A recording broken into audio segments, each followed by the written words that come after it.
Hello everyone, this is Anjali Singh. और जैसा कि हम लोगों ने इससे पहले वाले लेक्चर में डिस्कस किया फॉर लूप के बारे में। ओके, तो हम लोग लूप्स के बारे में डिस्कस कर रहे हैं। तो अब इस लेक्चर में डिस्कस करेंगे व्हाइल लूप क्या होता है हमारा विद एग्जांपल। ओके, तो देखते हैं पहले व्हाइल लूप क्या होता है।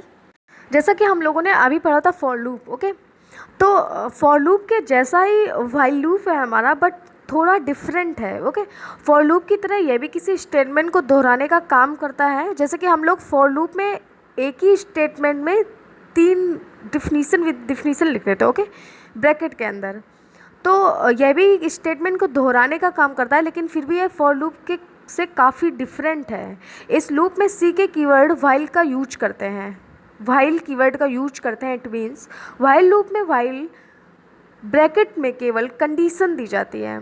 उसमें क्या होता था, उसमें हमारे तीनों कंडीशन दी जाती थी एक साथ फॉर लूप में, लेकिन व्हाइल लूप में व्हाइल के ब्रैकेट में केवल कंडीशन दी जाती है। ओके, वेरिएबल का प्रारंभिक मान व स्टेप साइज व्हाइल के ब्रैकेट का हिस्सा नहीं होते हैं, बल्कि वेरिएबल का प्रारंभिक मीन्स फर्स्ट मान व्हाइल लूप को शुरू करने से पहले डिक्लेयर व इनिशियलाइज कर दिया जाता है, और लूप की स्टेप साइज व्हाइल कंडीशन के स्टेटमेंट्स ब्लॉक का हिस्सा होती है।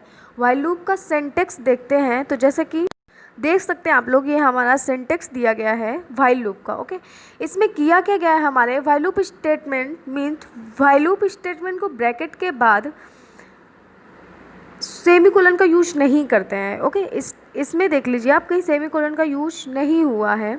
जब व्हाइल लूप के बाद केवल एक ही स्टेटमेंट का एग्जीक्यूशन करना होता है, तब हमें मिडिल ब्रैकेट का यूज करने की ज़रूरत नहीं होती है। लेकिन फिर भी अगर हम लोग यूज कर लेते हैं तो उससे कोई फ़र्क नहीं पड़ता है, हमारे प्रोग्राम में कोई दिक्कत नहीं आती है। ओके, सबसे पहले हम लोग क्या करते हैं, सबसे पहले हम लोग लूप चलाने वाले वेरिएबल का फर्स्ट मान देते हैं। यह काम व्हाइल लूप के बाहर ही कर लिया जाता है, जैसे कि हम लोग देख सकते इस डायग्राम से हम लोग समझ सकते हो। ओके, पहले क्या हुआ, इनिशियलाइज हुआ। इनिशियलाइज से कंडीशन दी गई, उसमें देखा गया फॉल्स है कि ट्रू है। ओके, तो पहले हम लोग लूप चलाने वाले वेरिएबल का प्राथमिक मान देते हैं। यह काम व्हाइल लूप के बाहर ही कर लिया जाता है। ओके, जब प्रोग्राम कंट्रोल व्हाइल लूप में प्रवेश करता है, मीन्स एंट्री लेता है, तो प्रोग्राम कंट्रोल कंडीशन चेक करता है। यदि कंडीशन ट्रू होती है तो प्रोग्राम कंट्रोल व्हाइल लूप के स्टेटमेंट ब्लॉक में एंट्री करता है और स्टेटमेंट ब्लॉक का एग्जीक्यूशन करता है।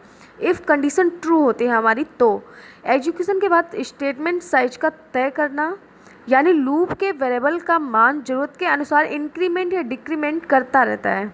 ओके, जैसे कि यह क्रम तब तक चलता रहेगा जब तक कि व्हाइल कंडीशन फॉल्स नहीं हो जाती। मतलब कि उसमें क्या होता था, हमारी कंडीशन जब तक बराबर नहीं हो जाती थी, या वह उतनी, जैसे कि 3 लिया गया था i=3, तो उसमें i=3 या 3 के बराबर नहीं हो जाती थी, तब तक हमारा लूप चलता था। लेकिन व्हाइल लूप में क्या होता है, जब तक कंडीशन फॉल्स नहीं हो जाती तब तक हमारा लूप चलता रहता है। यदि कंडीशन ट्रू नहीं होती है तो प्रोग्राम कंट्रोल व्हाइल लूप के स्टेटमेंट ब्लॉक में एंट्री नहीं करता है, बल्कि सीधे स्टेटमेंट 1 पर चला जाता है। सीधे स्टेटमेंट 1 पर चला जाता है। ओके, एंड जैसे कि हम लोग प्रोग्राम देखें अगर व्हाइल लूप का, तो पहले लिया गया वहाँ hash include str.h int main, int count में लिया गया 1। ओके, व्हाइल में काउंट इक्वल टू 4, प्रिंटे पे %d count, count plus plus return 0। Okay, इसको करते कैसे हैं देखते हैं। इसमें प्रोग्राम हम तब तक चलाएंगे, लूप को तब तक चलाएंगे जब तक हमारी कंडीशन फॉल्स नहीं हो जाती। ओके, जैसे कि हम लोगों ने पहले काउंट किया 1, तब तक काउंट करते रहेंगे जब तक 4 नहीं आएगा। ओके, पहले हमारी लूप की इटरेशन स्टार्ट होगी। ओके, पहले हमारी लूप की जब इटरेशन स्टार्ट होगी, यानी कि 1। ओके, लूप में वेरिएबल का अंतिम मान जिसके बाद लूप का इटरेशन 1 जाएगा, मतलब कि यानी 100, यानी कि 4 मीन्स 4 तक चलता रहेगा। ओके, एंड लूप के वेरिएबल की स्टेप साइज जिस क्रम में लूप के वेरिएबल का इंक्रीमेंट होगा, एक इफ़ कंडीशन जिससे चेक होगा कि 1 से 4 के बीच की कौन सी संख्याएं हैं वो जिनमें से ये लूप चलता रहेगा। ओके, जैसे कि आप लोग देख सकते हैं, पहले इसमें लिखा है count, less than equal to 4। Okay, तो लूप तब तक बार बार चलेगा जब तक कंडीशन फॉल्स नहीं हो जाती। तो हमारा आउटपुट आ जाता है 1 2 3 4। इसमें होता क्या है हमारे, मतलब कि स्टेटमेंट को, जैसे कि इस प्रोग्राम में कंट्रोल स्टेटमेंट इफ के बाद केवल एक ही स्टेटमेंट लिखा जाता है यदि कंडीशन ट्रू होती है तो। अगर प्रिंटफ फंक्शन एग्जीक्यूट हो जाता है, यदि कंडीशन फॉल्स हो जाती है तो ये प्रिंटफ फंक्शन एग्जीक्यूट नहीं होता है। ओके, अगर हमारी कंडीशन फॉल्स हो जाती है तो ये प्रिंटफ फंक्शन एग्जीक्यूट नहीं होता है।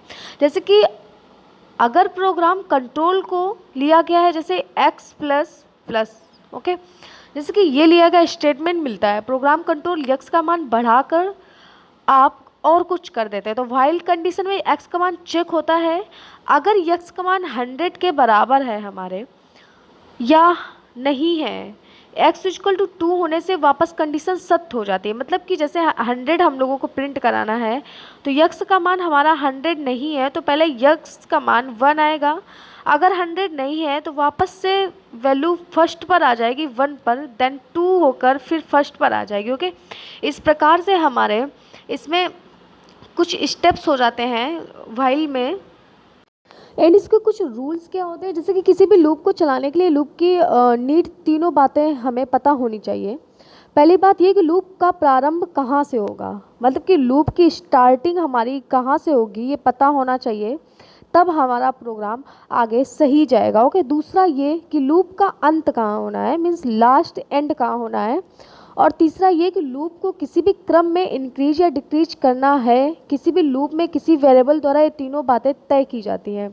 जैसे कि कब हमें इंक्रीज या डिक्रीज करना है, कब हमारे लूप का स्टार्टिंग होगी या कब एंड होगा, इन बातों को ध्यान रखना बहुत ही ज़रूरी है लूप्स के प्रोग्राम में। ओके, जैसा कि हम लोग गेस कर सकते हैं, guess the output of this while loop. Okay, जैसा कि इस प्रोग्राम में दिया गया है hash include stdio.h header file ली गई है, इंट में वेरिएबल 1 लिया गया है। ओके, व्हाइल में variable less than equal to 2, printf में %d वेरिएबल प्रिंट कराया गया। ओके, जैसा कि हम लोग इस प्रोग्राम में क्या है, हमारी वैल्यू समान है इसलिए इस वेरिएबल पर कोई ऑपरेटर का यूज नहीं किया गया है। ओके, और लूप भी कभी समाप्त नहीं होता है। जैसे कि हम लोगों ने इसमें लिया है ऑपरेटर, मीन्स इसमें ऑपरेटर का यूज नहीं हुआ है inside the loop of body. The condition variable less than equal to 2 will be true for your and the loop would never terminated, जो कि लूप हमारा कभी टर्मिनेटेड नहीं होना चाहिए। ओके, तो इस प्रोग्राम इस प्रकार से बना हुआ है। एंड जैसे कि एक पॉइंट हमारा ये दिया गया है, use of logical operator in while loop just like relational operator, जैसे कि greater than, less than equal to, greater than equal to, double equal to, we can also use logical operator. इन सभी operators का हम लोग, इन सभी greater than equal to and less than का यूज हम लोग लॉजिकल ऑपरेटर में व्हाइल लूप पे कर सकते हैं, करते हैं। ओके, जैसे कि दिया गया है while num1 is less than equal to 10, okay, num2 is less than equal to 10 using and operator. मतलब कि इन सभी में हम लोग एंड ऑपरेटर का यूज कर सकते हैं, using and operator which means both the condition should be true. इसमें हमारी एंड ऑपरेटर का यूज हुआ है, इसका मतलब ये हमारी कंडीशन ट्रू हो गई। Okay, while num1 is less than equal to 10, num2 is less than equal to 10 और operator this loop will be run until both condition return false. मतलब कि इसमें और ऑपरेटर का यूज हुआ है, इसलिए this will run until both condition return false, मतलब वापस होके कंडीशन फॉल्स हो जाती हैं। ओके, तो इस प्रकार यूज होता है हमारे लॉजिकल ऑपरेटर का इसमें।